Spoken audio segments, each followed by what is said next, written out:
What's going on, y'all? He is the architect 1111, and whew, yo,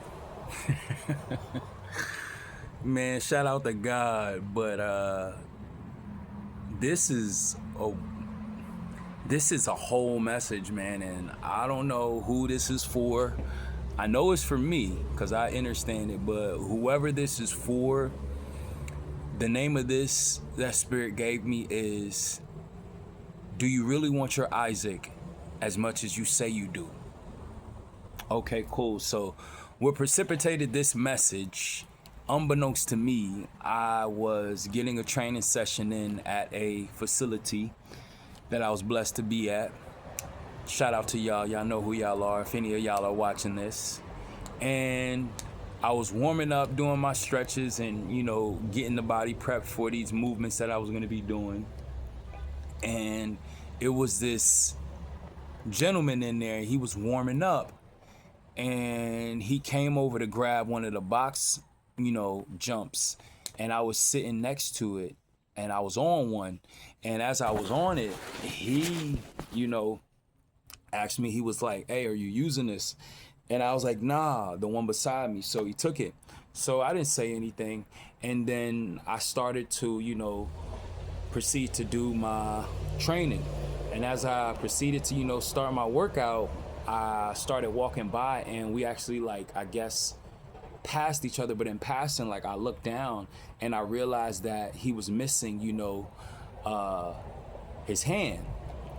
So I'm like, damn, I didn't even say anything about the hand. Spirit just was like, ask him, how does he do it? And I was like, what's your why? Why do you do what you do? And he was like, man, because I have to, I got to keep going. I got to be resilient, and something to that matter. And again, his name was Isaac. So I was like, hey, what's your name? I was like, damn, man, thank you, because what he said, gave me a push. Not that I wasn't already excited, but it just gave me a push. So I was like, man, my name is Tony, woo, woo, woo. I was like, man, thank you for that. So Isaac. So fast forward, finish the workout, leave and open my Bible, just having my, study time and whatnot. And as I'm having my study time, Spirit is like, I need you to go to Isaac. And I'm like, go to Isaac for what? And I'm looking, and this is where we're going to go with context. And I'm going to read some verses. So if you don't know the story of Isaac, Abraham and Sarai were the second generation patriarch and matriarch after Noah and his wife, and after Adam and Eve. So basically they would be the third. Don't get me twisted with the numerology and stuff. But anyway, so Abraham and Sarai were in old age, and the angel of the Lord came to visit Abraham and Sarah and was like, yo, you're gonna bear a son. And Abraham, I think, was almost 100, or Sarah was way past the technical age to be having a healthy or bearing children. So she laughed, and the angel of the Lord was like, oh, you laughing? Nah, you're gonna see a year from the day you're gonna have the son. But here is the plot twist. Sarah got impatient. Not necessarily that Abraham did, but Sarah got impatient.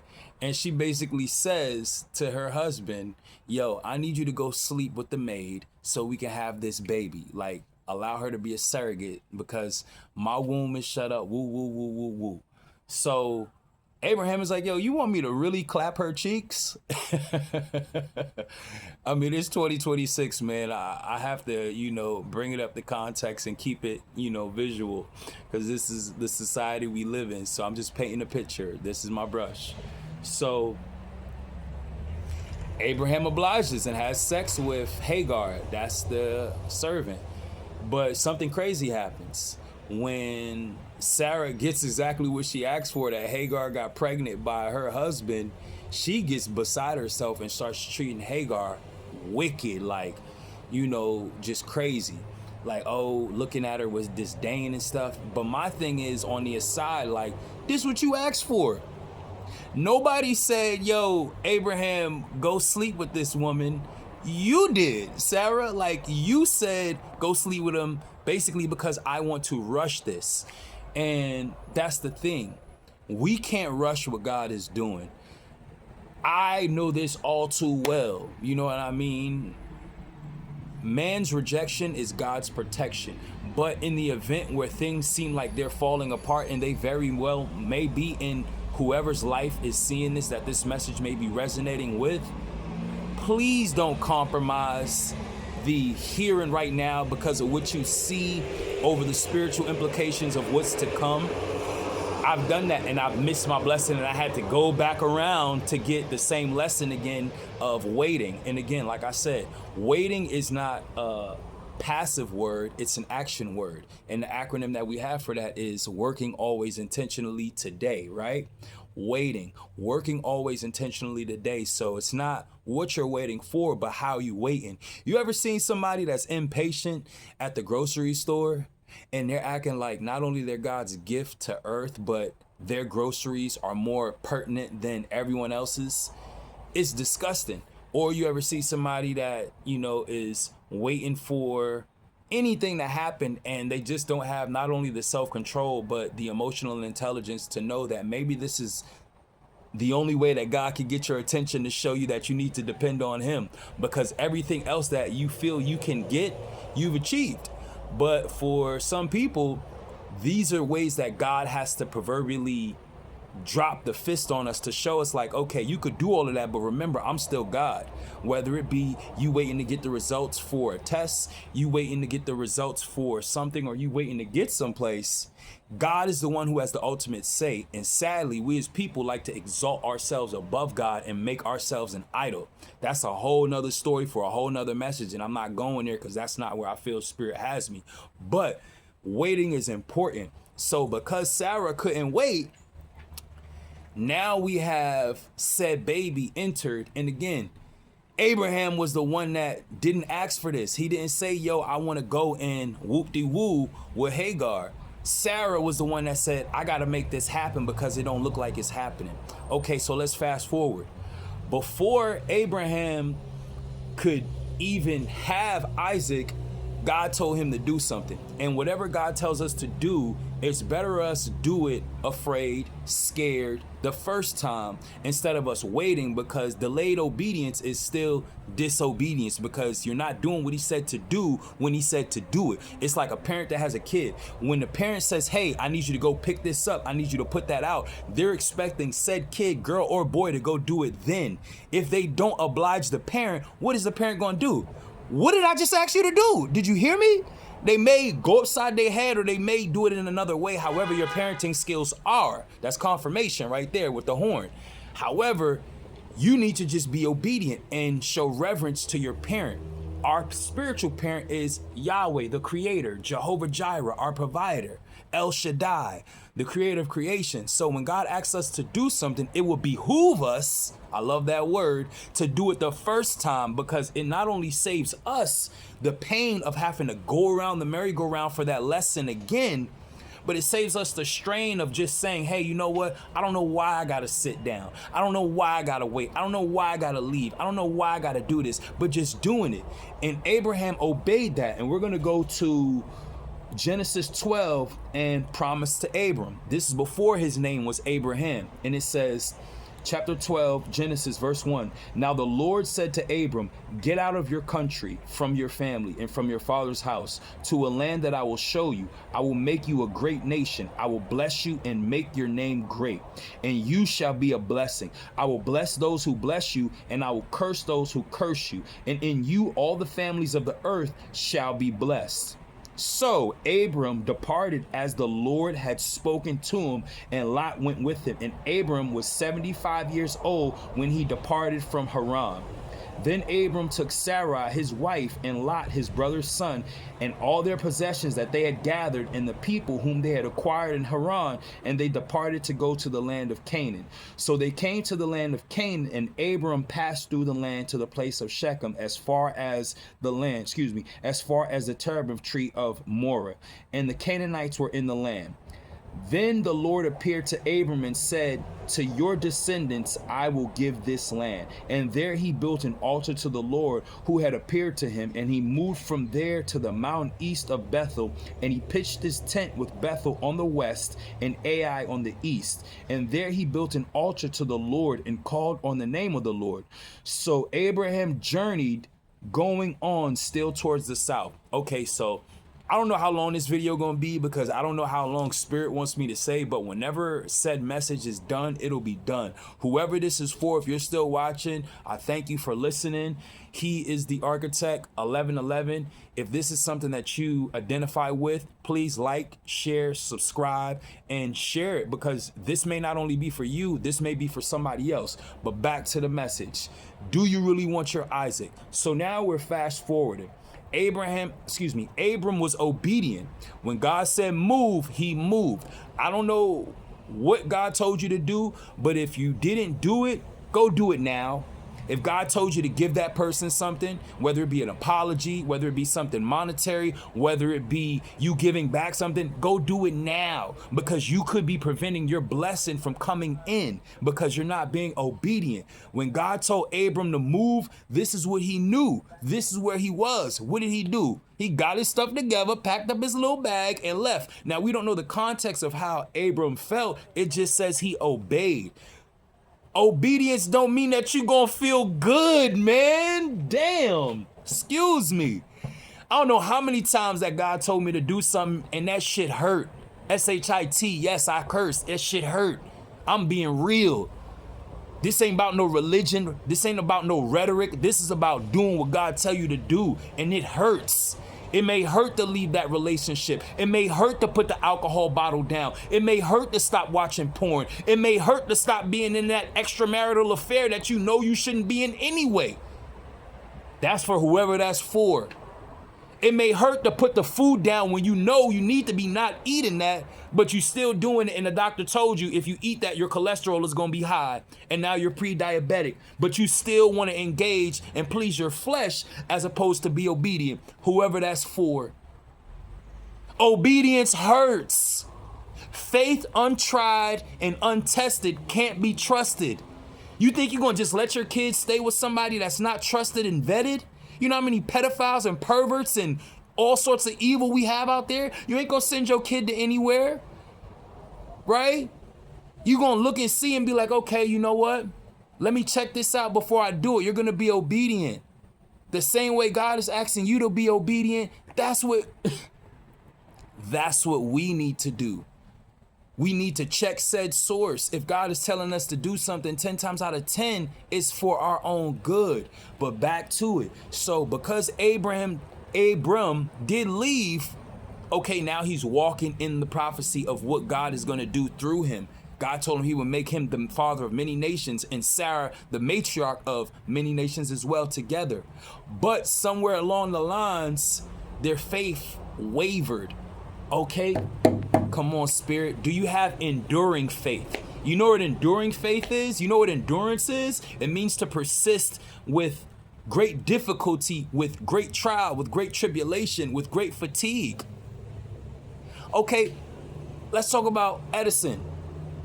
You know how much he endured to create light? You think he gave up after one try? If he did, we wouldn't have the light bulb. We wouldn't have electricity.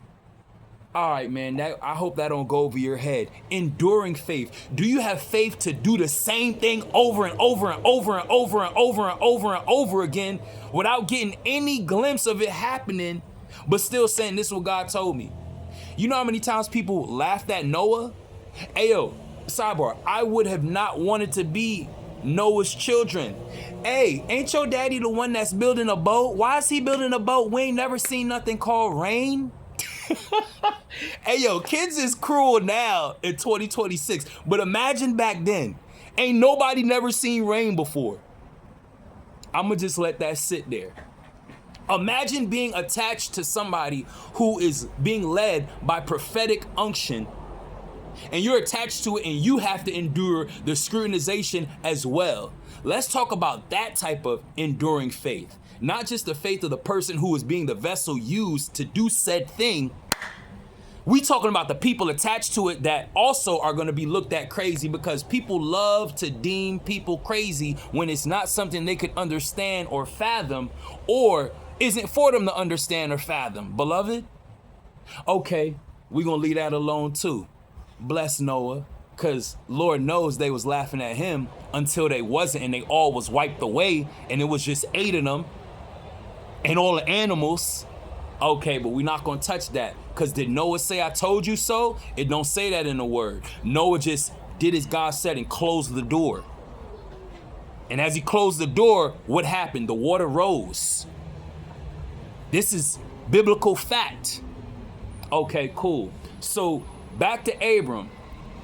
Now he gets to the point to where, again, his wife tells him, I need you to sleep with Hagar so we can have this prophecy come by our own doing. So they compromised in one season and it still didn't happen. Okay, what area of your life are you compromising in that God told you to trust him in, that you still haven't seen the evidence of the fruit? But you haven't seen it because you haven't done everything that he asked you to do. You're doing pieces of the workout, so you're not really in shape. You're not stopping smoking the cigarettes, you're vaping.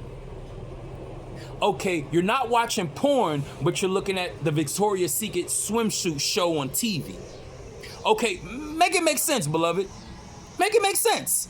Because, you know, we're trying to put stuff together. Okay, cool. When we can live in a place of understanding and say, damn, this may not feel good in the moment, but it's for my good, then we can actually have peace, even amidst the storm. Everything that was going on with Noah, and I'm using him as an example because Lord knows what Noah went through, the ridicule, the harassment, year after year after year. There's no rain. Why are you still building? You still doing that workout thing? You don't got no clients. You still selling food from the house and nobody's buying it. You're just giving it away to homeless people. You still making clothes and giving them away and ain't nobody put in no orders? You still got that little website up? Yep, sure do. This is what God told me to do. That's enduring faith. Enduring what others say because you're listening to what he say. The divine creator, the one who's putting the download within you. Okay, cool. So now that we're at the point to where they did what they did and they forced their own hand, now you got your own set of problems. Okay, cool. You didn't want to listen and you got with that girl anyway. Now you're in some sort of spiritual soul tie, because not only was she sleeping with you, she was sleeping with a couple of other people, and now you're the recipient of an STD. I ain't talking about a sexually transmitted disease. I'm talking about a spiritually transmitted disease. It says when one has sex with another, the one become two flesh. So whoever you lay down with, you're picking up their spirit. So now you're wondering why you're fatigued. Now you're wondering why you don't know if you're going up or down, but it's because you rushed something. When if you would have went in that season and said, damn, I'm single now, but all of my friends got girls, but all of my girlfriends have men. They're not telling you that they're not even happy. They're not telling you that they may be headed for divorce. They're not telling you that they live in a intimacy-less relationship where it's only transactional. I'm only with this person because what they do for me and what I do for them. We don't even like each other. We're just roommates. But it looks good, whoever that's for. It looked good, okay? We have to be okay with not having what we want to get what the Creator wants to give us, even if that means us looking like we're seemingly missing out. But Hagar, she got what she wanted? No, because she didn't ask for that. Hagar was just an innocent bystander that got pulled in. We pull people into circumstances and situations when we rush. That's for somebody else. Now you got a baby, or now you got other obligations that you wouldn't even had if you wouldn't have rushed into it and just waited. Whatever God told you, It says in the word, is God a man that he should lie? Did he speak a thing that it shall not come to pass? What does Philippians 1:6 say? God began a good work in you, and he is faithful to complete it up until the day what? That Christ comes back. So that means whatever God starts, he has to finish. But whatever we start, we're obligated to finish because we're putting ourselves in the seat of the Creator. And what is that? Idolatry. So whatever you're putting your hand on and pressing, you think God gonna blow into it because you said, hey, do this? God didn't even approve of that. God didn't approve of what Abraham and Sarai did with Hagar. And look what happened. They branched off. And what was Hagar? Hagar was with her son Ishmael, but Ishmael was a man child. You know what I'm saying? Like, it was wild. He said that he would always be in conflict and always be in chaos, because that's what that was born out of. That was born out of a chaotic situation. She got sent away because Sarah was jealous after she had asked her to do something. Ain't it funny, after you push your own hand for the thing that you want, when you're not waiting, how when you get it, it don't even turn out to what you want, and then you wish that you never did it, but you can't, no backseas, you can't take the baby back. There's some stuff that you can take back, but you still have to live with the scar of what you went through. That's for somebody as well. So now we're up to the point to where they actually do birth the baby. This is after Hagar leaves and after, the angel of the Lord provides for Hagar and says, no, your son is not going to die. I'm going to take care of him. Now they actually come upon the prophecy of who? Of good old Isaac. Shout out to Isaac, who was at the gym, bro. You motivated me in a way that you didn't even know, bro. You didn't even have an appendage, but you was in there killing it. Kill it. Killing it. Right? So they have Isaac. And this is where it gets juicy, y'all. This is for somebody. Do you really want your Isaac? So now Abraham failed the test with Sarah because they couldn't wait, and they forced their hand to have the baby, and they had it through the surrogate Hagar. But now, because the prophecy came true after, ain't God good? Even after we mess up, he's still gonna do, woo! That's for somebody. Even if you wanted to mess it up, you can't mess it up, because God is still gonna bless you, because what? He is not a man that he shall lie. He is a divine being. And because he's a divine being, that means he sits out of time. He's omniscient. He's omnipotent. He's omnipresent. Oh, glory to God. So now that we're moving forward, Isaac is here, the blessing. But what does God do again? He said, you know what? I'm going to have to put you in the fire again, Abraham. He's not Abram anymore. He's Abraham. And Sarai is not Sarah. She's Sarah. No, she's not Sarai. She's Sarah. I'm going to put you in the blender, right? And I'm about to press pulse, because I need you to go and sacrifice what I told you I was going to give you. That's for somebody too. When God gives you what you want, he either is going to test you to see how bad you really want it, if you just want it because you want it, or do you want it to show him glory, to show that he's working through you, that this is the manifestation of what he said he was going to do anyway, right? Okay, cool. So what does he ask Abraham to do? Good old Abraham, the father of many nations. He said, Joe, I'm going to need you to grab some wood. I'm going to need you to grab the young lad, and I'm going to need y'all to go to the hill, and I'm going to need you to sacrifice him. So Abraham, this time, he like, man, listen, I ain't got nothing to lose now. I should have listened the first time. I'm not moving. God loves us so much that he's a good teacher. Don't we love good teachers? Because what is a good teacher going to do? A great teacher, ain't going to let your kid go to the next grade ill-equipped, knowing that there's going to be stuff that they need to know, right? So what is that teacher going to do? Leave them right there. He's not going to send them back down. No, he's going to leave them right there until they comprehend and understand whatever they need to go to the next level. And however long you sit there, that's the message for somebody. However long you sit there is dependent on if you learn a lesson, if you choose to say, you know what, I'm not budging this time. And I don't know who this is for besides me, but I'm not budging this time. I done wasted too much time doing what I wanted to do and allowing my feelings, emotions, and even that whispering ear of the enemy to get in my ear and say, oh, look, they got the car. They got this. Meanwhile, they did it in a way to where they sold their soul. Okay, is your soul worth a car? Is your soul worth a house? Because I think it says in the word, my Father has many rooms. I think it says in John 10:10, the thief comes to steal, kill, and destroy, but I came to give you life and give it to you what? More abundantly.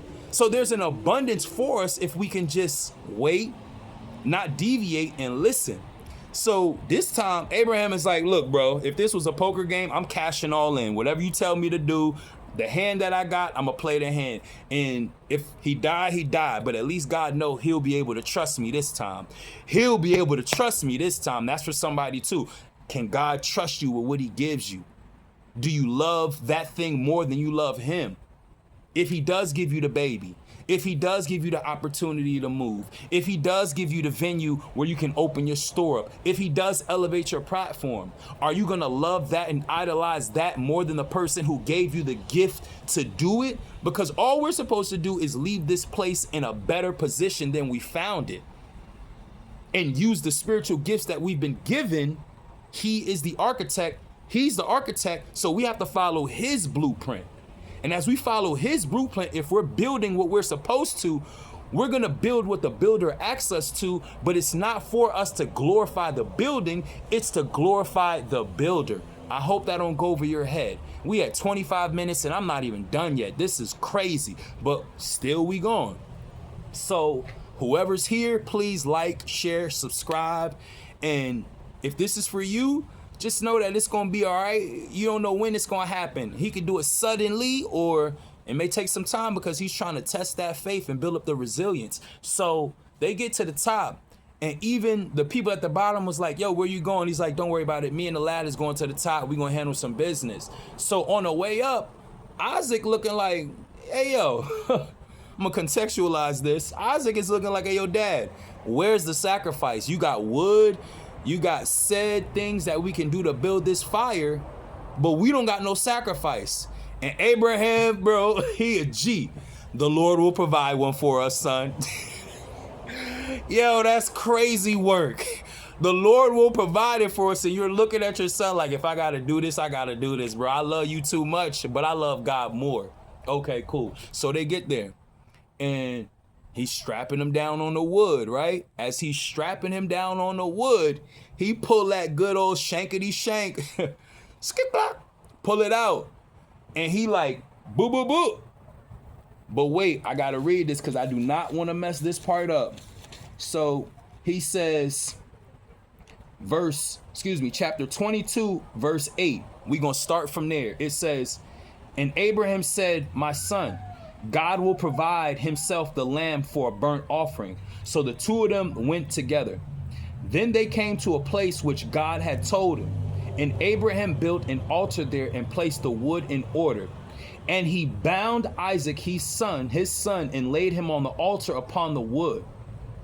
And Abraham stretched out his hand and took the knife to slay his son. But the angel of the Lord called to him from heaven and said, Abraham, Abraham. So he said, here I am. And he said, do not lay your hand on the lad or do anything to him. For now I know that you fear, Holy Spirit work. He said, for now I know that you fear God, since you have not withheld your son, your only son, from me. Then Abraham lifted his eyes and looked, and there behind him was a ram caught in a thicket by its horns. So Abraham went and took the ram and offered it up for a burnt offering instead of his son. And Abraham called the name of the place, the Lord will provide, aka Jehovah Jireh. So God has many different names. Jehovah Shalom, the Lord is our peace. Jehovah Ra'ah, the Lord is our shepherd, in Psalm 23.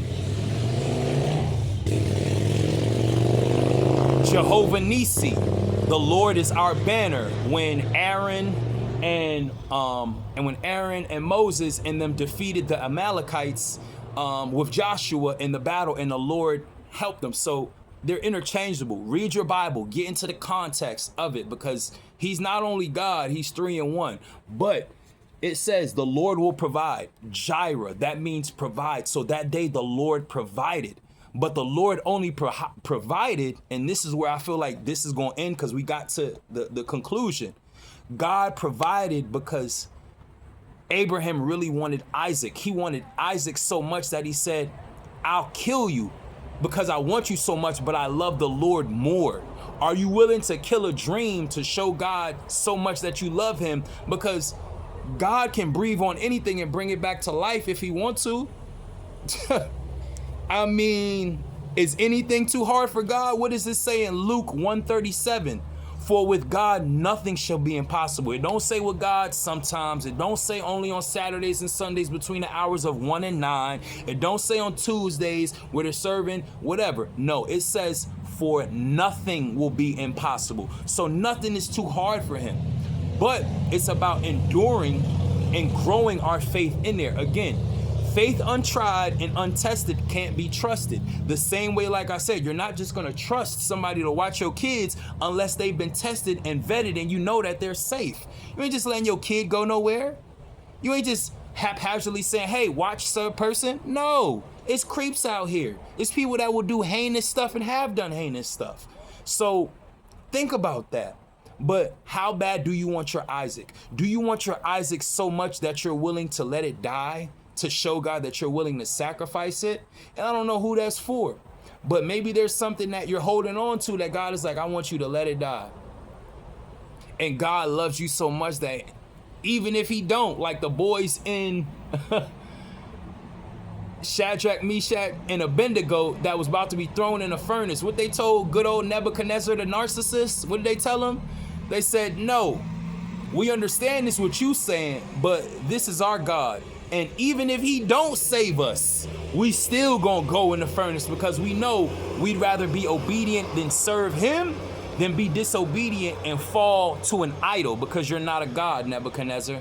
And what they did, they went up in that furnace and got loosed because it was 4 of them in there. So you see what I'm saying? Follow me.